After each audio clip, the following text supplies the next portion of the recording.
Mercy the Mad here, and today I'm showcasing a crazy campaign with 90 Mourngul Haunter heroes. This is a Vampire Coast campaign playing as Count Noctilus. This campaign was sent in to me by a member of the community by the name of Andrew Tobias, and it's a pretty crazy campaign.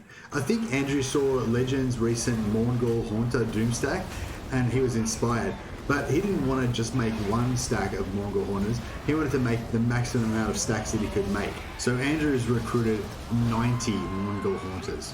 As Legend explained in his Doomstack video, this is extremely impractical and difficult to achieve. I guess Andrew took that as a bit of a challenge, and he's used some clever strategies to recruit his Mourngul Haunter armies and survive into the late game. Before we get into the campaign, I'll just explain a little about why Mourngul Haunters are so good, in case you haven't seen Legend's Doomstack video. I'll also put a link in the description below so you can watch Legend's video to see the full breakdown of how they perform in battle. Firstly, a Mourngul Haunter has 50% missile resistance, plus 10% physical, plus 5% ward save, so 65% total missile resistance. This is just base from their skill tree with no items. So that means that they're going to be able to get into combat without being shot to death, basically. Once they get into combat, they've got 68 melee defense as well, so they're quite hard to damage in melee combat. And they've got the hunger, so they're restoring their HP over time as they're fighting, just like vampire lords.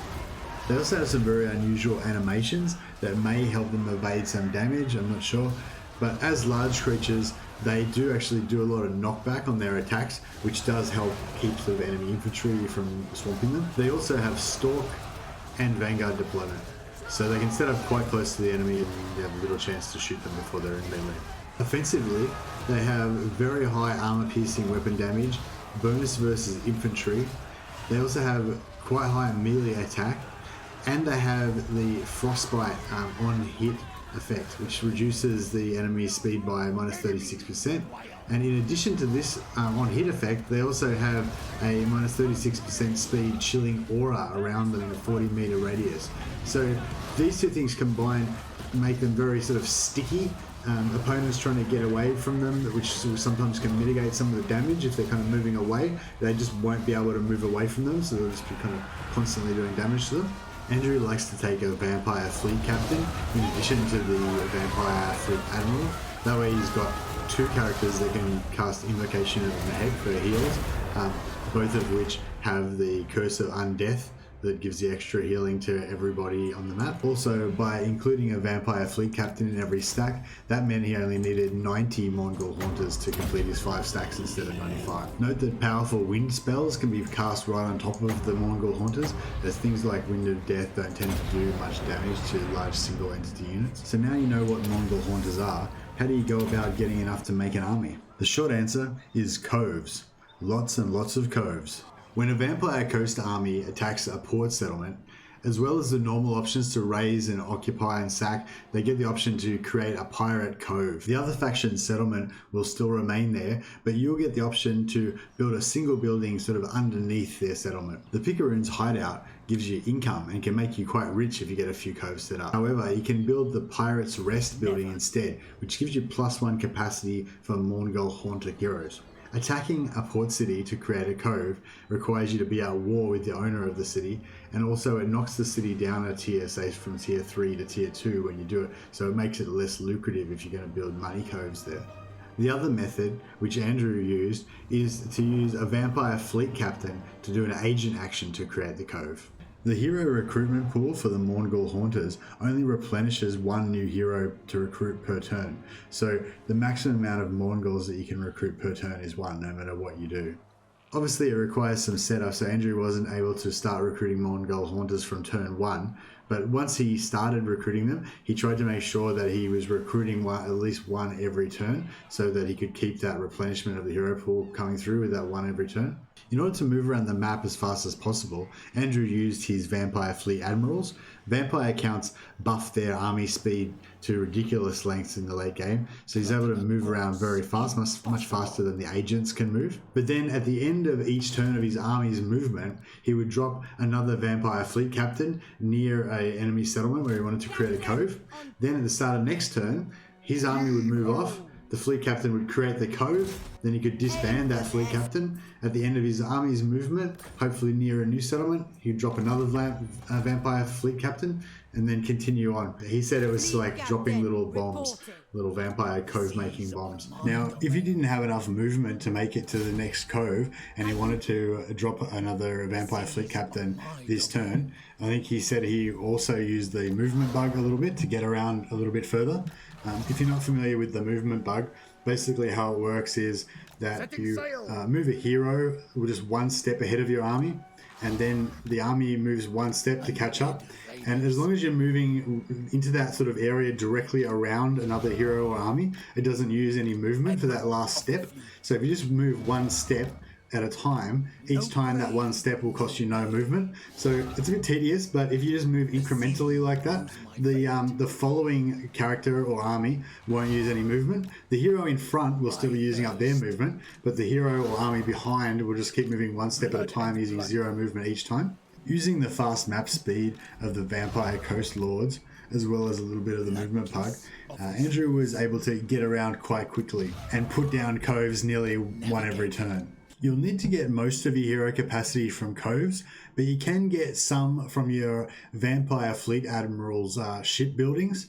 So in this line, you want to get the cargo hold, the tier 2. That unlocks recruitment of the Mourngul Haunters. And then you need to get to tier 5 to get +1 Mourngul Haunter capacity. So you get one for you get one of these buildings on your starting lord or Noctilus, and then you unlock 4 more of these admirals in your tech tree after you take admirals astrolabes. And so each of these 4 admirals can build that building as well. So you can get 5 in total from that, plus the 1 that you start with, and so that's 6. And then you need to build another 84-ish coves. There's also an event that you can get that will give you a Mourngul Haunter, but it's very rare. You might only get it once every 50 turns or so. Now, Pirate Coves are pretty expensive, and if you drop one with a hero more often than once every 5 turns, you actually get a 200% increase in the cost to perform the action. So they cost triple the price. So that adds up to quite a hefty fee. Andrew said he overcame that cost in the early game by just sort of living the pirate life, fighting battles and sacking rich coastal towns. Apparently you can make really good money from sacking. Even with sacking income, the costs do start to add up. At this point in the late game, he's about turn 179, and at this point he's established I think about 70 coves, and in every one of those coves he's got the Pirates Rest set up, so he's not getting any income. I think he said that he took over Nagarond and maybe a few other settlements at one point to ease his financial troubles, but sometimes those I think might have gotten invaded as well at some point. He also had problems with some of the settlements where he had coves being built under getting actually raised. If you have a pirate cove under a settlement and that settlement gets taken over and occupied by a different faction, it doesn't matter, your cove will just remain there. However, if the faction raises the settlement, it destroys the settlement and it destroys the cove. So Andrew had a bit of a race against time at certain points with factions raising coves while he's trying to build coves in other areas, trying to get that hero cap up. Some places like Sudenburg and the plain of Tuskers were just geographically difficult to get to. Although they are coastal settlements, the water is like cut off from the rest of the ocean, so you had to go overland to get there. And of course you had to go even further to get the Dragon Isles, Malice's starting position. I think he said he could have gotten like another 6 or something if he had have abandoned all of his settlements and gotten them coved up, but he'd already sort of set his goal at 90 and he achieved that. So the good news is once you've recruited your 90 Mourngul Haunters, you don't need the recruitment capacity anymore, so you can get rid of all of your Pirates Rest coves and replace them all with Picaroon's Hideout coves, which will mean that every single one of your many coves will now be providing you with income per turn. He hasn't actually finished converting all of the coves over yet, but you can already see that his income is stabilizing. Oh yeah, he also made a Terrorgeist Doomstack for Noctilus as well, which is actually pretty good. Noctilus boosts all weapon strength of all large units by 15%, and he's also got a +8 melee defense for the Terrorgeist in his tree. Anyway, that's probably about enough. I just wanted to showcase this crazy campaign that Andrew Tobias sent in. If any of you guys have any similarly crazy campaigns, well, I mean, not similar, different, but crazy in their own way, campaigns that you think other people would be interested in, feel free to get into contact with me, and maybe I can make a video about that. Anyway, yeah, thanks for watching, guys. That's all I got.